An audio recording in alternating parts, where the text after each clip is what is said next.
Halo semua, kembali lagi bersama gua Reda Adi yang pada kesempatan kali ini gua akan membahas analisis fundamental dari PT Mayora Indah Tbk, mulai dari likuiditas, solvabilitas, aktivitas, profitabilitas sampai ke valuasinya.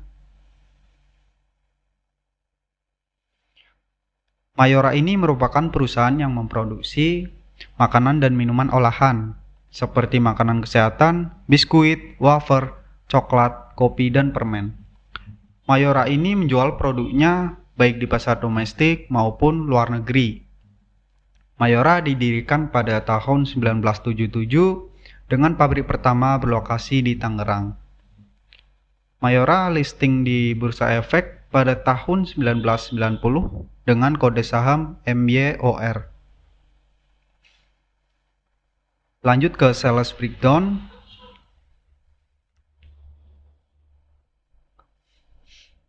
Dapat kita lihat penjualan ekspor dan lokal itu hampir setara ya. Secara persentase penjualan lokal itu menyumbang sekitar 60%. Sedangkan sisanya penjualan ekspor yaitu 40%. Ini membuktikan bahwa Mayora itu dapat bersaing secara internasional. Tren penjualan juga cenderung mengalami peningkatan dari tahun 2018. Untuk 9 bulan tahun 2022 itu Mayora membukukan penjualan sebesar 22 triliun, di mana itu dihasilkan dari 13 triliun penjualan lokal dan 9 triliun dari penjualan ekspor. Jika kita bandingkan dengan tahun 2021, itu untuk penjualan lokal sudah menyumbang sekitar 81% dibandingkan dengan penjualan lokal tahun 2021. Untuk penjualan ekspor sudah menyumbang sekitar 78% dari penjualan ekspor tahun 2021. Kemudian secara keseluruhan sudah menyumbang 80% dari total sales tahun 2021. Kita tahu bahwa satu tahun itu ada 4 kuartal. Jika satu tahun itu 100%, masing-masing kuartal akan mendapatkan 25%. Mayora ini sudah melakukan pelaporan keuangan untuk 3 kuartal pada tahun 2022. Artinya jika kita jumlahkan, maka akan menghasilkan 75%. Nah, angka 75% ini sebagai patokan jika kita mau membandingkan dengan tahun sebelumnya.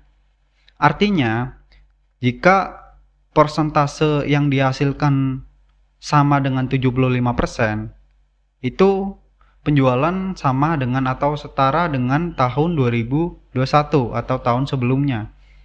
Jika melebihi dari 75%, artinya penjualan meningkat lebih tinggi dibandingkan dengan tahun 2021. Dan dapat kita lihat dari penjualan lokal, ekspor, dan total secara keseluruhan itu secara persentase di atas 75%, yang artinya penjualan bertumbuh dibandingkan dengan tahun sebelumnya. Dan diprediksi untuk tahunan itu pada tahun 2022 itu akan mengalami peningkatan. Dan jika disetahunkan akan menghasilkan angka 29,6 triliun. Kita lanjut ke likuiditas.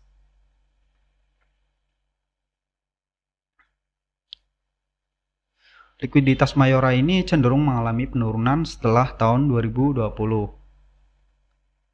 Cash ratio mengalami penurunan dari 1,06 kali menjadi 0,51 kali. Quick ratio turun dari 2,82 kali ke 1,59 kali. Current ratio juga mengalami penurunan dari 3,61 kali menjadi 2,25 kali. Untuk cash turnover cenderung volatil ya, di angka 6-9 kali. Kita lanjut ke solvabilitas. Solvabilitas Mayora ini cenderung menurun dari tahun 2018. Ya, akan tetapi mengalami sedikit peningkatan setelah tahun 2020, meskipun nggak terlalu signifikan. Debt to equity ratio dari Mayora ini cukup tinggi, yaitu di kisaran 44 sampai 72%-an. Ini bisa dikatakan kurang sehat, tapi tidak terlalu buruk juga. Untuk debt to capital ratio-nya berada di kisaran 30 sampai 40%, ya. Ini cukup aman lah. Kemudian untuk debt to asset ratio berada di kisaran 24 sampai 34%. Ini juga cukup aman. Secara umum, solvabilitas dari Mayora ini lebih baik dibandingkan dengan perusahaan konsumer lainnya seperti ICBP dan Good yang memiliki DER lebih tinggi dari Mayora. Untuk ICBP memiliki DER pada tahun 2021 itu 123%. Untuk saham Good sebesar 85%.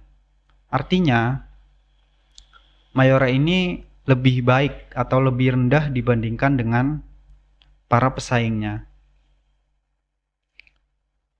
Kita lanjut ke profitabilitas.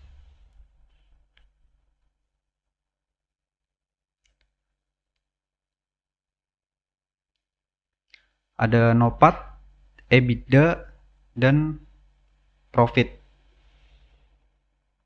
Profitabilitas Mayora ini cenderung menurun dari level tertinggi sejak tahun 2019 sampai 2021, di mana EBITDA mengalami penurunan sebesar 31,58%, kemudian NOPAT turun sebesar 41,67%, laba bersih menurun sebesar 42,86%.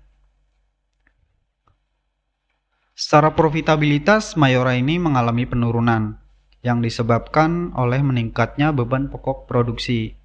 Kenaikan dari beban pokok produksi itu disebabkan oleh naiknya harga bahan baku. Selain itu, biaya distribusi yang lebih tinggi juga menekan laba Mayora.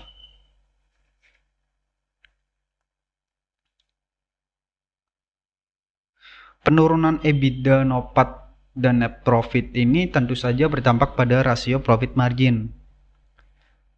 EBITDA margin menurun dari 15,02% menjadi 9,48%. NOPAT margin turun dari 9,61% menjadi 5,20%. Dan net profit marginnya turun dari 8,42% menjadi hanya 4,88%. Kita lanjut ke aktivitas.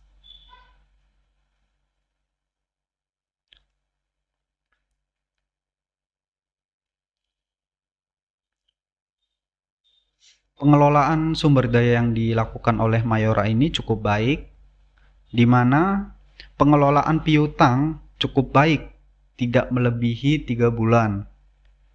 Dalam memutar persediaan hanya berkisar kurang lebih 2 bulan. Kemudian untuk pengelolaan utangnya cukup baik ya, karena hanya butuh waktu 1 bulan perusahaan dapat membayar tagihannya. Kita lanjut ke valuasi.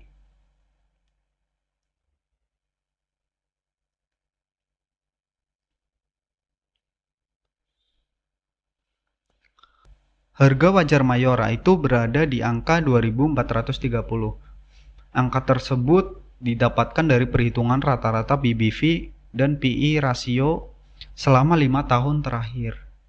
Jadi BVPS tahun 2022 sama IPS tahun 2022 yang disetahunkan itu dikali dengan PBV dan PE rasio.